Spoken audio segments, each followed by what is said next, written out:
Welcome to all of you. मैं शिव दीपक देवान। आज मैं आपके सामने एक और नए वीडियो के साथ पेश हूँ। जैसे हम लोग पढ़ रहे हैं 12th क्लास एग्रीकल्चर से फसल उत्पादन अध्याय नंबर 8, जिसका नाम है व्यावसायिक फसलें। तो आज का हमारा इस अध्याय के अंदर का दूसरा नंबर का टॉपिक रहेगा, या इस अध्याय के अंदर का जो हमारा वीडियो सीरीज है उसका दूसरा नंबर का वीडियो सीरीज रहेगा, जिसमें आज हम लोग देखेंगे पुदीने की खेती किस तरह से किया जाता है, इसमें कौन कौन से जातियों का प्रयोग करते हैं और इनका प्रयोग जो है कहाँ कहाँ पर किया जाता है, इसके बारे में आज हम लोग पूरा डिटेल में इसमें देखने वाले हैं। ठीक है, तो शुरू करते हैं आज का हमारा टॉपिक। तो आज का हमारा टॉपिक है पुदीना, या इसी बोलते हैं मेंथा, या इसी को एक और नाम होता है, इसको बोलते हैं हमारे में मेंथल के नाम से भी इसको जाना जाता है। मेंथल के नाम से भी जानते हैं, या इसको मेंथा के नाम से भी इसको जाना जाता है। ठीक है, और इसका अलग अलग नाम जैसे कि पुदीना बोलते हैं या पुदीना बोलते हैं, तो अलग अलग जो है कॉमनली इसका जैसे एरियाज के अनुसार इसका अलग अलग नाम वो हो सकता है। फिर देखते हैं इसका बॉटनिकल नाम होता है आपका मेंथा स्पीसीज। ठीक है, तो मेंथा तो इसका कॉमन रहेगा, लेकिन इसमें स्पीसीज बोला गया है, मतलब इसकी बहुत सारे अलग अलग जो जातियां है, प्रजातियां पाए जाते हैं, इसी कारण से इसमें बोला जाता है स्पीसीज, इसको बोल देते हैं। तो अभी हम इसकी प्रजातियों के बारे में जब इसमें पढ़ेंगे तो आपको अलग अलग जो पौधा रहेगा उसका अलग अलग साइंटिफिक नाम आपको देखने को मिलेगा, लेकिन उन सबको एक साथ अगर बोलना है तो हम मेंथा स्पीसीज के नाम से उसको बोल सकते हैं। फिर देखते हैं ये इसका जो फैमिली होता है वो लेविएटी कुल का आता है, लेविएटी कुल का एक सदस्य होता है। अब देखते हैं पुदीने को, तो पुदीने के बारे में जनरल इन्फॉर्मेशन देख लेते हैं। तो इसमें क्या बोलता है, ये बहुवर्षीय सदाबहार साग है। ठीक है, बहुवर्षीय सदाबहार साग, अर्थात इनका जो लाइफ साइकिल होता है या जीवन चक्र होते हैं 1 से अधिक वर्षों का ये जो है वो होता है। ठीक है, तो ये कहलाता है हमारे में बहुवर्षीय। और सदाबहार मतलब कि हर समय वो जो है हरा भरा या पत्तेदार युक्त जो है वो रहता है, इसलिए बोला जाता है इसको सदाबहार। साग मतलब कि होता है छोटा सा, साग मतलब कि छोटा सा फैला हुआ एक पौधा होता है। ठीक है, और ये जो है आपका इसके पत्तियों की चटनी जो है वो बनाई जाती है। ठीक है, पत्तियों का जो प्रयोग है इसमें चटनी बनाने में, एवं जब इसमें शरबत जब बनाते हैं तो उस समय भी इसका प्रयोग करते हैं। किस लिए किया जाता है, क्योंकि इसमें जो है इसका जो गुण ठंडकपन लाता है थोड़ा सा बॉडी में, एवं जो है इसमें इसका सुगंध के कारण जो है इसको बहुत ज्यादा इस चाव से इसको खाया जाता है, तो बहुत ज्यादा इसका चटनी का जो है प्रयोग करते हैं। ठीक है, फिर देखते हैं इससे आपका सुगंधदार तेल जो इसमें प्राप्त होता है, यानी कि सुगंधदार है, वो सुगंध हो गया था, तो सुगंधदार जो है तेल इससे प्राप्त किया जाता है। ठीक है, तो इसके जो पत्तियां हैं उससे हमको तेल की भी प्राप्ति होती है, जो कि एक इत्र के रूप में इसका प्रयोग किया जाता है, क्योंकि ये जो है वो सेंट नुमा रहता है, यानी कि उसमें महक होती है, इसी कारण से इसका प्रयोग करते हैं। ठीक है, और जिनका प्रयोग जो है आपका खाने और पेय पदार्थों में होता है, जो तेल रहते हैं इसका खाने योग्य में और पेय पदार्थों में इसका प्रयोग करते हैं, जैसे कुछ कोल्ड ड्रिंक्स आते हैं उसमें भी इसका प्रयोग करते हैं, साथ ही साथ इसका चॉकलेट आते हैं, या आपके जो च्युइंगम वगैरह आते हैं, या और सिगरेट वगैरह आते हैं, तो इसमें भी इसका प्रयोग किया जाता है। ठीक है, तो सिगरेट में इसके जो पुदीने का जो प्रयोग का अर्थ यह है कि उसमें उसका स्मेलिंग, उसका जो सेंट रहता है वो थोड़ा सा अच्छा लगे, इसीलिए जो है सिगरेट में इसका प्रयोग किया जाता है। ठीक है, अब देखते हैं इसका उद्भव या वितरण। उद्भव देखेंगे कहाँ कहाँ पर, कहाँ से इसकी उत्पत्ति हुई है, और वितरण मतलब ये कहाँ इसको फैलाव है। ठीक है, तो देखते हैं इसकी उत्पत्ति जो है आपका चीन में माना जाता है, लेकिन जो है चीन से कहाँ पर गए, जापान में गया है। और जापान में जब द्वितीय विश्व युद्ध हुआ तो द्वितीय विश्व युद्ध के बाद वहीं से वो अलग अलग अन्यत्र जगहों पर इसका फैला हुआ है। हमने लिखा यहाँ पर से अन्यत्र फैला हुआ है, मतलब जापान से ही वो अन्यत्र इसमें फैलाव इसका हुआ है। किसके दौरान, द्वितीय विश्व युद्ध के दौरान इसमें हुआ है।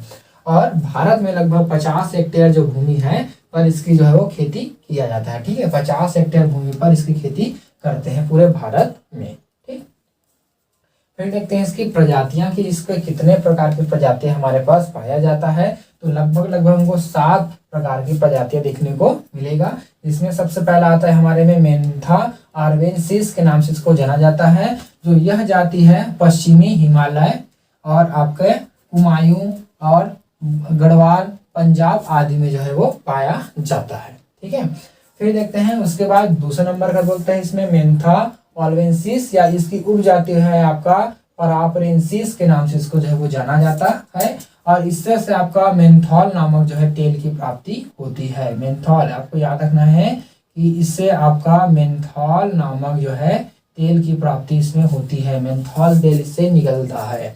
ठीक है, किया जाता है। ठीक है, अब उसके बाद देखते हैं तीसरा नंबर इसमें मेंथा लोंगिफोलिया, मेंथा लोंगिफोलिया, ये देखते हैं तो ये है आपका यूरोप व एशिया में पाया जाता है। यूरोप और एशिया में जो है वो पाए जाते हैं, और ये भारत में लगभग आपका कश्मीर में, महाराष्ट्र में, पंजाब में और आपके उत्तर प्रदेश में इसकी जो है वो खेती किया जाता है।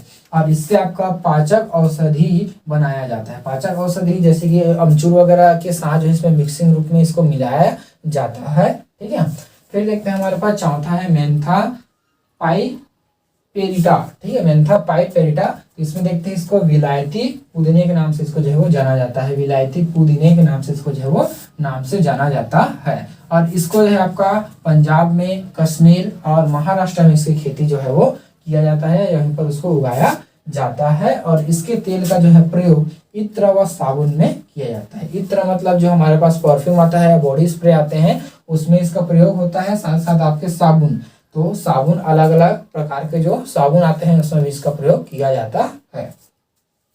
उसके साथ साथ इसमें बुखार के लिए, उल्टी, सिर दर्द की दवा में भी इसका प्रयोग किया जाता है। अगर किसी इंसान को अगर बुखार आ रहा है, उल्टी हो रहे हैं, सिर दर्द है, तो उसके बचाव के लिए जो हमारे पास टैबलेट्स आते हैं या दवाइयाँ या सिरप आते हैं, उसमें भी इसका प्रयोग किया जाता है।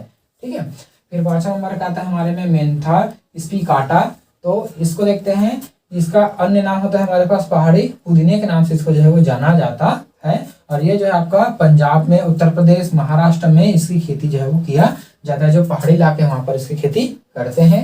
अब देखते हैं उसके बाद मेंथा है यूक्लेप्जिनियस एजियम। तो इसको जो है आपका यूरोप व पश्चिमी एशिया की प्रजाति है, और इसको जो है आपका सौंदर्य प्रसाधनों में प्रयोग किया जाता है। मतलब कि जैसे कि हमारे पास जो क्रीम आता है, एंटीसेप्टिक क्रीम आते हैं, पाउडर्स आते हैं, है ना, तो उन सब में इसका जो है वो प्रयोग किया जाता है। फिर उसके बाद आता है हमारे पास सातवां नंबर आता है आपका मेंथा रोटिडिफाइलिया। तो इसको देखते हैं, ये भारत के बगीचों में इसकी खेती जो है वो किया जाता है। भारत के जो बगीचे होते हैं वहां पर इसकी खेती करते हैं, और इसमें जो है आपका पाक व भोज्य पदार्थों में इसको प्रयोग किया जाता है। पाक या भोज्य पदार्थ में तो कुछ ऐसे चीज़ जैसे कि हमारे भोजन में इसको मिलाने से इसमें जो इसका सेंट है वो उड़ते हैं, तो इससे हमको जो है उसमें एक नया फ्लेवर जो हमको मिलता है। और साथ साथ जो है जैसे कोई डिश बनाते हैं तो डिश में ऊपर से इसको सजाने के लिए जो है इसका प्रयोग जो है किया जाता है। इसका पुदीने का जो इसमें प्रयोग करते हैं। तो ये है इसकी प्रजाति। अब आगे देखते हैं इसके बाद, अब देखते हैं इसके बाद इसकी जलवायु और भूमि किस तरह से जो है पुदीने की खेती के लिए जलवायु और भूमि का आवश्यकता होती है, इसको देख लेते हैं यहाँ पर। तो इसके लिए देखते हैं हमारे पास लगभग आपका 14.5 से 18.0 अंश डिग्री सेल्सियस पर इसके तापमान पर इसकी खेती जो है आसानी से किया जा सकता है, जाता है। और उसी तरह से यहाँ पर जो है 110 सेंटीमीटर वार्षिक वर्षा वाले क्षेत्र पर इसकी खेती जो है आसानी से कर सकते हैं। और साथ ही साथ समुद्र तल से जो है लगभग 250 से 400 मीटर की ऊंचाई पर इसकी खेती जो है आसानी से किया जा सकता है। आप देखते हैं इसके लिए भूमि, तो इसमें जीवाश्म युक्त दोमट बलुई मिट्टी का प्रयोग इसमें किया जाता है। तो अगर वो दोमट है या बलुई दोमट मिट्टी है तो इसमें इसका प्रयोग से हमारा जो पुदीने का फसल है बहुत अच्छे से हमको प्राप्त होता है। अब देखते हैं इसके लिए उन्नत जो किस्में हमारे पास है MAA फर्स्ट ही हमारे पास उन्नत इसके किस्म को देखने को मिलता है। अब देखते हैं बुआई का समय और इसको कब जो है बुआई के लिए किस तरह से उसमें तैयार किया जाता है। तो इसमें भूस्थली को इसमें लगाया जाता है। ठीक है, भूस्थली का अर्थ होता है इसके जो नाट टाइप का रहता है, मतलब कि एक डंठल नुमा होता है जिसमें नोट्स पाए जाते हैं, उसको जो है इसमें लगाया जाता है या भूस्थली उसको कहते हैं। जब उसको हम भूमि में जब उसको दबा दिया जाता है तो वहीं से आपका नया नया पौधे की वृद्धि उसमें होता है। तो अब बोलता है भूस्थली को 3 से 4 पर्व संधियों वाले लगभग 5 से 6 मीटर लंबे टुकड़ों को जिसमें लगाया जाता है। तो कुछ इस तरह से ऐसा हमारे पास भूस्थली रहेगा। तो इसमें क्या रहेंगे आपके 3 से 4 पर्व संधि, मतलब यहाँ पर और यहाँ पर कुछ ऐसा जिसमें पर्व संधियां रहेगा, जिससे जो है नए पौधे का ग्रोथ हो सके, ऐसा इसमें कुछ हमको मिलेगा। इसी को बोलते हैं पर्व संधियां, जहाँ से कोई नया पौधा हमको ग्रोथ हो सके। लगभग आपका जो है 5 से 6 सेंटीमीटर जो लंबा रहेगा उसके टुकड़े को उसमें लगाया जाता है। अब बोलते हैं लगभग आपका 200 से 250 केजी भूस्थली प्रति हेक्टेयर की दर से हमारे लिए पर्याप्त होता है। और इसको जो है लगभग आपका 15 से 25 दिनों बाद जो है अंकुरन हो जाता है। जो हमारा भूस्थली रहता है तो भूस्थायी को जब हमने भूमि में जब इसको डाले हैं तो वो हमारा 15 से 25 दिन के अंतर में वो जो है हमारा क्या होगा, अंकुरन होकर वो आ जाता है। अगर वहाँ की जो एटमॉस्फेयर उसके लिए कैपेबल है तो लगभग आपका 15 से 20 दिन लेगा या 15 दिन में आ जाएंगे। अगर उसका थोड़ा सा एटमॉस्फेयर प्रतिकूल अगर मिल रहा है तो लगभग आपको 15 से 25 दिन में आपको उसका अंकुरन देखने को मिलेगा, वहां से नए पौधे वो ग्रोथ कर ले रहेंगे। अब देखते हैं इसके खाद और उर्वरक। तो खाद और उर्वरक के लिए आपका 20 से 30 टन गोबर की खाद, ठीक है, 20 से 30 टन गोबर की खाद एवं जो है 120 से 130 केजी नाइट्रोजन, और उस तरह से है 50 से 60 केजी आपका फास्फोरस और 40 केजी आपका पोटेशियम की आवश्यकता इसमें जो है वो देखने को हमको मिलता है। ठीक है, अब देखेंगे उसके लिए बीमारी। अच्छा, अब इसमें आता है हमारे पास सिंचाई। तो उसको ज़्यादा सिंचाई की आवश्यकताएं नहीं होती है, लगभग 15 से 25 दिन के अंतराल में इसकी सिंचाई करने की हमको आवश्यकता पड़ता है। जब वो आवश्यकता हो तभी हमको देना है, अन्यथा हमको नहीं देना है। और साथ साथ भूमि की तैयारी को देखें तो भूमि की तैयारी के लिए सबसे पहले हम लोग जो है देसी हल से हैरो वगैरह से उसमें जुताई करेंगे। उसके बाद जो देसी हल से 2 से 3 जुताई होने के बाद उसको जो है पाटा लगाकर समतल कर दिया जाता है, और समतल करने के बाद उसमें जो है वो नालियों का फॉर्मेशन कर दिया, कूड़ों का फॉर्मेशन किया जाता है जिसमें इसकी बुआई करते हैं। ठीक है, अब देखते हैं इसके लिए। और उसमें निंदाई और कुड़ाई। तो निंदाई कुड़ाई की उतनी ज़्यादा इसमें आवश्यकताएं नहीं होती, जैसे जैसे आवश्यकता है वैसे वैसे इसमें किया जाता है। लगभग जब पहला जो रहेंगे 25 दिन में अंकुरन होगा तो उसके बाद जो 25 दिन है उसमें इसकी निंदाई कुड़ाई की आवश्यकता हमको थोड़ा सा इसमें देखने को मिलता है, बाकी हमको नहीं मिलेगा।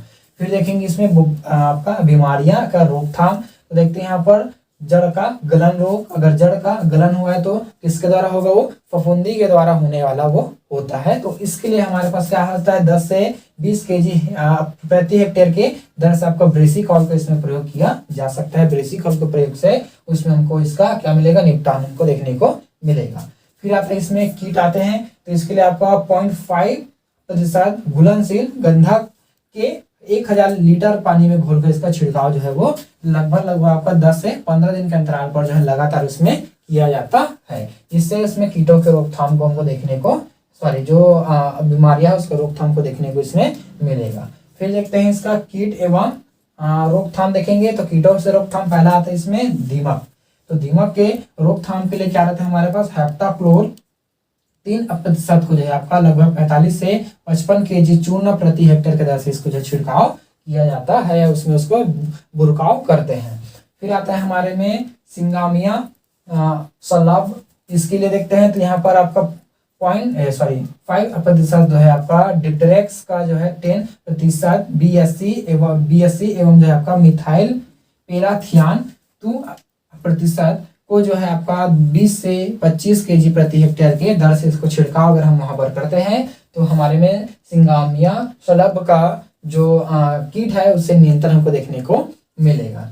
फिर आता है यहाँ पर कुतरा रोग। ठीक है, कुतरा जो कीट होते हैं मतलब इसको तोड़ने वाले पत्ती और इसके तने को जो है काटने वाले जो रोग होते हैं, कुतरने वाले रोग होते हैं, मतलब कीड़े होते हैं। उसके लिए क्या करते हैं हमारे पास 25 केजी प्रति हेक्टेयर के दर से जो है आपका एल्ट्रेक्स या आपका क्लोरोडेन का प्रयोग इसमें जो है वो किया जाता है।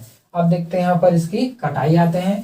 तो कटाई कब किया जाता है, तो ये जो हम लोग जानते हैं कि पुदीना जो है थोड़ा सा पत्तेदार वाले होते हैं, तो इसमें फूल आते हैं तो क्या बोलते हैं, फूल आने की अवस्था में इसका जो है वो कटाई किया जाता है, क्योंकि फूल आने की अवस्था में उसमें तेल की मात्रा जो है वो ज़्यादा होता है। अगर उसमें फूल आ जाएंगे उसके बाद उसकी तेल की मात्रा जो है वो धीरे धीरे कम होने लगता है। तो जैसे ही उसमें फूल आते हैं उसी समय में उसकी कटाई करते हैं। तो फूल पूरी तरह से अगर आ जाएगा, उसमें बीज का अगर फॉर्मेशन होने लगेगा तो वहाँ पर जो तेल की मात्रा है वो कम हो जाता है। इसलिए कब करते हैं, उसके फूल आने की अवस्था में उसकी जो है वो कटाई किया जाता है। और लगभग आपका भूमि से 10 से 12 सेंटीमीटर ऊपर से ही पौधे को जो है वो काटा जाता है, क्योंकि ये बहुवर्षीय पौधा है। तो ऊपर से हम लोग कट करेंगे तो वहां से जो है नए शाखाएं फिर से उगेगा, फिर से वहां से निकलेंगे। इसी कारण से उसके लगभग 10 से 12 सेंटीमीटर ऊपर से पौधे की जो है कटाई इसमें किया जाता है। फिर देखते हैं इसके लिए उपज देखेंगे। तो उपज हमारे पास लगभग 300 से 400 क्विंटल प्रति हेक्टेयर के दर से हमको जो है वो प्राप्त होता है। अब उसमें क्या प्राप्त होता है, तो इसमें हमको प्राप्त होगा लगभग आपका 350 क्विंटल या केजी के रूप में हमको तेल प्राप्त होगा। मतलब 350 केजी हमको तेल प्राप्त होगा प्रति हेक्टेयर से, अगर वहां से तेल निकालेंगे तो। अगर हमारे पास भाव उसका कितना रहता है 340 रुपये प्रति केजी, अगर उस तेल का भाव है, रेट है हमारे पास, तो कुल आय हम यहाँ पर देख लेते हैं। तो यहीं पर लिए हमने 340 इंटू 80, यहाँ पर केवल हमने 80 को लिए हैं। तो देखते हैं यहाँ पर कितना निकलेगा, 37,700 रुपये हमको जो है वो प्राप्त है इसमें से हो रहा है। और इसमें अगर हम निकाल लेते हैं अपना खर्च कितना हुआ है, तो खर्च होता है हमारे पास 11,500 रुपये हमने वहां पर खर्च किए थे। तो फिर भी खर्च को पूरा निकालने के बाद 15,700 रुपये हमारा जो है शुद्ध आय हमको प्राप्त होता है। तो ये था हमारे में आज का पुदीने की खेती। आई होप कि आज का जो हमारा टॉपिक है आपको समझ में आया होगा। तो देखते रहिए हमारा यूट्यूब चैनल, और जहां तक हो सके अपने दोस्तों तक हमारे इस वीडियो को शेयर कीजिएगा। तो देखते रहिए हमारा यूट्यूब चैनल। धन्यवाद, थैंक यू।